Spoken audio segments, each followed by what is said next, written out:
Hi ನಮಸ್ತೆ, welcome to ನಮ್ಮ KPSC. ನಾವು ಒಂದು ಹೊಸ ಬ್ಯಾಚ್ ನ ಶುರು ಮಾಡ್ತಿದೀವಿ. ಅದು ಮೇ 26, 2025 ಹೊಸ ಬ್ಯಾಚ್ ಶುರು ಆಗ್ತಿದೆ. ನಾವು ಈ ಒಂದು ಹೊಸ ಬ್ಯಾಚ್ ನಲ್ಲಿ ಮೊದಲನೇ ಸಬ್ಜೆಕ್ಟ್ ಯಾವುದು ಅಂತಂದ್ರೆ it is environment and ecology. ನಾವು ಈ ಒಂದು ಎನ್ವೈರನ್ಮೆಂಟ್ ಅಂಡ್ ಎಕಲಾಜಿ ಕೋರ್ಸ್ ನ ಕಂಪ್ಲೀಟ್ ಆಗಿ ನಾನೇ ಹ್ಯಾಂಡಲ್ ಮಾಡ್ತೀನಿ. And this course will be for 25 weeks. ಅಂದ್ರೆ each and every class 2 hour ಅನ್ನೋಂಗೆ ಟೋಟಲ್ 50 hour ನಲ್ಲಿ the complete environment and ecology courses ಎಲ್ಲ ಎಕ್ಸಾಮ್ಸ್ಗೆ ಮೋಸ್ಟ್ ಇಂಪಾರ್ಟೆಂಟ್ ಎಕ್ಸಾಮ್ಸ್ ಯಾವುದು ಅಂದ್ರೆ it is KPSC related group C ಆಗಿರ್ಬೋದು, FDA, SDA, PC, PSI, UPSC ಎಲ್ಲ exam ಅವರಿಗೆ ಇಂಪಾರ್ಟೆಂಟ್ ಆಗುವಂಗೆ ಎಕ್ಸಾಮ್ ಓರಿಯೆಂಟೆಡ್ ಇಂದ ಈ ಒಂದು ತರಗತಿಗಳನ್ನ ಟೀಚ್ ಮಾಡಲಾಗುವುದು. ಓಕೆನಾ? ಅಂಡ್ ಸೆಕೆಂಡ್ ಥಿಂಗ್ ನೋಡೋದಾದ್ರೆ ಈ ಒಂದು ಕೋರ್ಸ್ ಬೈಲಿಂಗ್ವಲ್ ಅಲ್ಲಿ ಇರುತ್ತೆ, ಕನ್ನಡ ಮತ್ತೆ ಇಂಗ್ಲಿಷ್ ಅಲ್ಲಿ.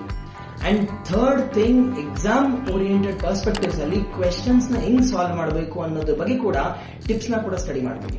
ಅಂಡ್ ನಾಲ್ಕನೇದಾಗಿ ಎನ್ವೈರನ್ಮೆಂಟ್ ಅಂಡ್ ಎಕಲಾಜಿ ಪರ್ಸ್ಪೆಕ್ಟಿವ್ ಅಲ್ಲಿ ಬೇಸಿಕ್ ಇಂದ ಅಡ್ವಾನ್ಸ್ಡ್ ಲೆವೆಲ್ ಅಲ್ಲಿ ಟೀಚ್ ಮಾಡ್ತೀವಿ. ಒಂದೊಂದಾಗಿ ಬೇಸಿಕ್ ಇಂದ ಅಡ್ವಾನ್ಸ್ ಲೆವೆಲ್, ಇದರ ಜೊತೆಗೆ ಲಾಸ್ಟ್ 1 year ಕರೆಂಟ್ ಅಫೇರ್ಸ್ ನ ಕೂಡ ನಾನು ನಿಮಗೆ ಟೀಚ್ ಮಾಡ್ಕೊಡ್ತೀನಿ. ಓಕೆ ಅಲ್ವಾ? ಮತ್ತೆ ತಡ ಯಾಕೆ?